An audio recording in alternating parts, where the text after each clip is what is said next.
Let's jump right in. Exams are coming up fast. You're putting in the hours, grinding away, but your mind just keeps wandering. The information slips, the stress builds up. Man, it is so frustrating. But what if I told you the biggest roadblock to your success isn't what you're failing to do, it's actually the habits you're practicing every single day? Welcome to this explainer. Today we're shining a light on 10 self-sabotaging study habits and, more importantly, replacing them with strategies backed by real cognitive science. Okay, so here's our game plan for today. 1. We'll uncover the hidden exam saboteurs. 2. We'll tackle the illusion of learning. 3. Time and focus traps. 4. Neglecting body and mind. And finally, 5. Building your winning strategy. Let's get into it. Starting with Section 1, the hidden exam saboteurs. So why does studying feel broken? Why doesn't pouring hours of sheer hard work automatically translate into acing the test? Look, when we hit a wall, it is so easy to blame our own intelligence. But I promise you, these are not character flaws. They're literally just highly inefficient survival methods that our brains default to when we're under pressure. The real enemy here, it is not the complex material you're trying to learn. It's the subtle, everyday habits that quietly sabotage your retention. Cognitive science actually shows us that our most comfortable study behaviors create massive biological barriers. We think we're sprinting toward the finish line, but in reality, we're just spinning our tires in the mud. Moving on to Section 2, the illusion of learning. Let's see how our brains trick us. We have absolutely all been there. You try to absorb weeks of material in one frantic, caffeine-fueled late-night cram session. It feels super productive in the moment, right? But you're just dumping data into your short-term memory and causing massive cognitive overload. Your brain physically cannot consolidate information under that kind of pressure. The scientific counterattack to this? Spaced repetition. Spacing out your study sessions over days and weeks fundamentally rewires how your brain stores data, setting you up for deep, long-term retention.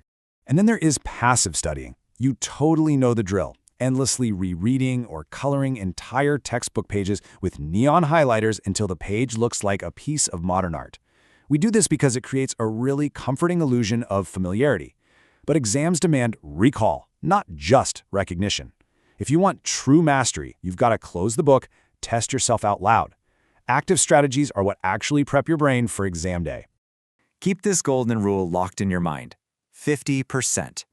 Educational psychology dictates that at least half, literally 50% of your total study time needs to be strictly dedicated to active retrieval.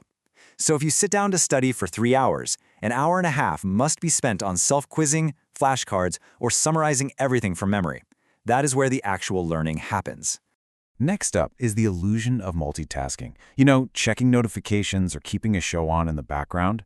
Research shows students are distracted for a solid 20% of their total study time.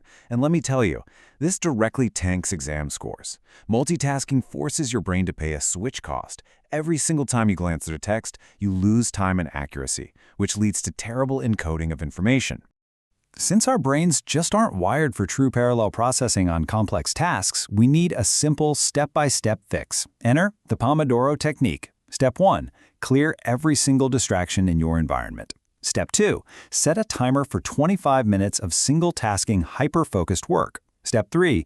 Take a 5-minute break to let your brain reset. This basic structure cures your brain's natural tendency to wander and actively prevents burnout. All right, Section 3, time and focus traps. Let's see how we're wasting our most valuable asset.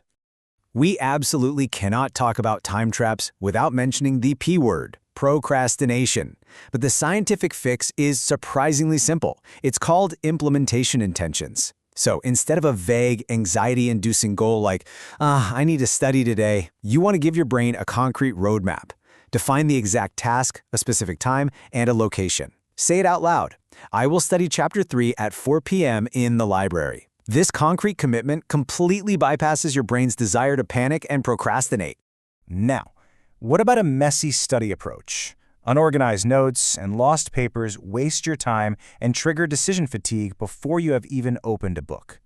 The counter to this is the organized block system. Just spend 10 to 15 minutes a day organizing your notes with consistent formats, dates, and digitized summaries.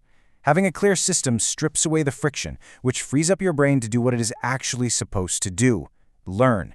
We also have to face the elephant in the room: excessive phone use. It relentlessly fragments your attention. So, here are 3 rapid-fire actionable rules to take back control. First, put the phone in a completely different room during your study blocks, literally out of sight. Second, if you absolutely must use it, set strict, non-negotiable time limits. Third, reframe your screen time. Use it strictly as a reward only after you have successfully finished your focus work sessions. On to Section 4, Neglecting Body and Mind.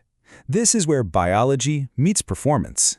7 to 9. That is the exact number of hours of sleep you need every single night. That dangerous mindset of, oh, I'll just sleep after the exam is a massive saboteur. Wearable tracker data proves that consistent, quality sleep in the weeks before a test predicts performance way better than just one single good night. Pulling an all-nighter actively destroys your working memory and completely spikes your anxiety. Just don't do it.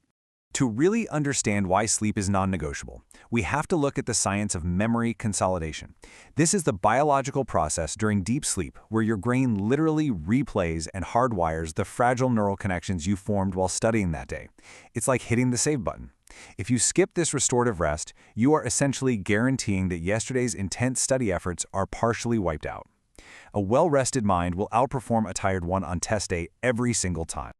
Remember, your brain is an organ, and it needs physical support. You've got to fuel it with balanced nutrition and hydration. Regular exercise is also totally critical because it boosts a protein called BDNF, which acts like miracle growth fertilizer for the neuroplasticity required for learning. Pair this physical care with structured breaks to prevent burnout, and try using mindfulness to reframe test anxiety. Spiraling anxiety hijacks your working memory, so visualize your success to keep that cognitive load in check. Finally, Section 5, Building Your Winning Strategy. Let's put this all together. The absolute most important takeaway from this explainer is progress over perfection. The great news about everything we just talked about is that awareness is the very first step. You do not need to fix all 10 of these habits overnight. In fact, trying to do the whole shebang at once would probably just cause way more burnout. The real secret to exam mastery is making small, consistent changes. So pick just 2 or 3 habits to tackle this week. Track your progress honestly, and over time, you'll build the momentum and genuine confidence you need. Exams test your knowledge, sure, but they also test your ability to prepare. You hold the power to change how you do that. So take a hard look at your own daily routine right now.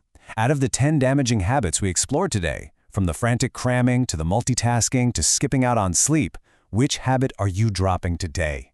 Make that commitment to yourself right now and watch how your mind transforms.